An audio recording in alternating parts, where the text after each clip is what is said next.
Перемагати ворога можна числом, можна вмінням, а можна й хитрістю. Відомі своїм військовим мистецтвом запорозькі козаки поєднували в собі всі ці таланти. Деякі їх прийоми досі можуть здивувати своєю винахідливістю, і особливо з огляду на те, що застосовувалися вони ще в середньовіччі. Отже, про козацькі човни в цьому відео. Козацькі човни називалися дуже поетично – «чайки». Є кілька версій походження назви. За однією з них це турецьке слово, яке означало «човен». Так чи інакше, човен «чайка» 16-17 століть являв собою плоскодонний човен без палуби, обладнаний двома кермовими веслами – кормовим та носовим, що дозволяло на місці змінювати галс, не витрачаючи часу на розвороти. Це збільшувало швидкість і маневреність, та також цей човен мав складну мачту. Дно «чайки», кільова його частина, видовбувалося із товстого стовбура липи, осики або верби. Борти нашивалися на дубові шпангоути дерев'яними кілками.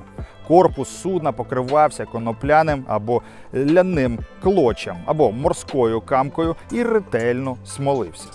Ззовні бортів підв'язувалися тугі в'язанки з очерету, що забезпечувало кращу плавучість судна, амортизувало при зіткненні з корпусом ворожого судна чи кам'янистим берегом.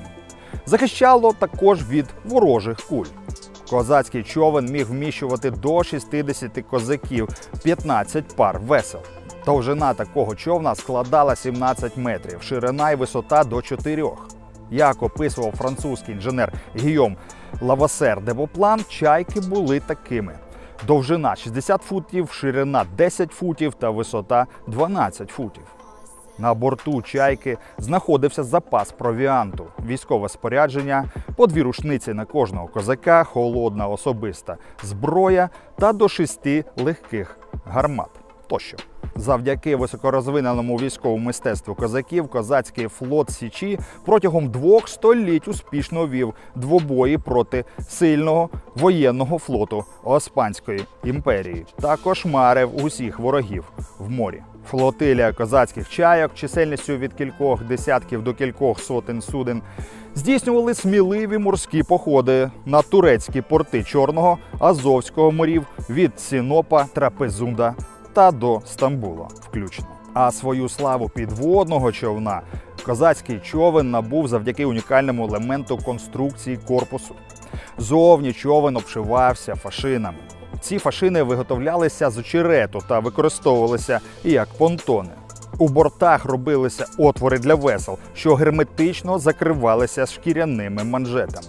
Завдяки очерету човен міг бути потоплений, але не вирушав на дно, а осідав човен біля самої кромки води. Підводний човен виготовлявся з 2 невеликих чайок. Одну накривали іншою і герметично закріплювали. У бортах отвір для весел ущільнювали шкіряними манжетами, що не дозволяло проникнути воді всередину.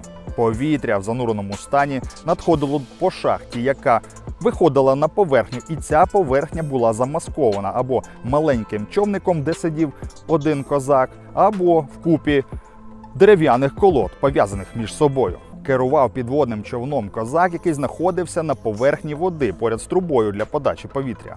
З'єднана труба була з корпусом, в яку містилися канати для подачі звукових сигналів на маленькі литаври. Швидкість підводного човна забезпечували веслярі в підводній частині човна. Цей човен був розрахований до 10 козаків-підводників. Зі сторони створювалося враження, що одна людина пливе на маленькому човні або пливе куча колод дерев'яних, і це не викликало жодних підозр у ворога. Для баласту козаки використовували мішки з камінням, прив'язані до човна. У потрібний момент спостерігачем перерізалися канати з мішками, і козацький човен виринав на поверхню.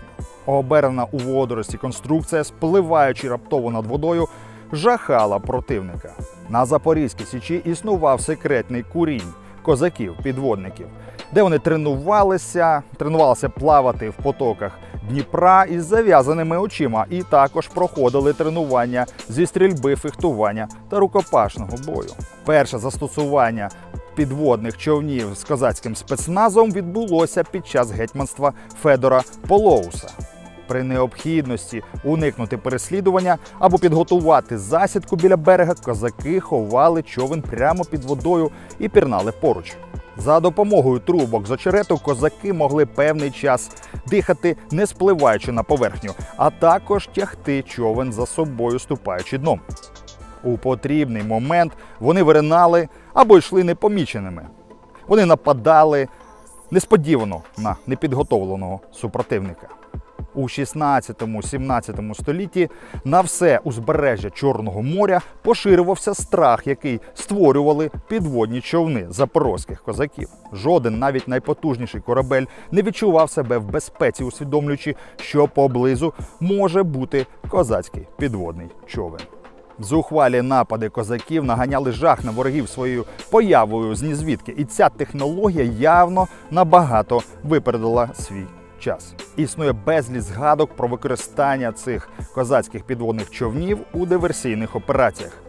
Так, у 1559 році під час відомого походу на Кримську Кафу, нині це Феодосія, козакам вдалося застати зненацька і захопити 2 турецьких кораблі.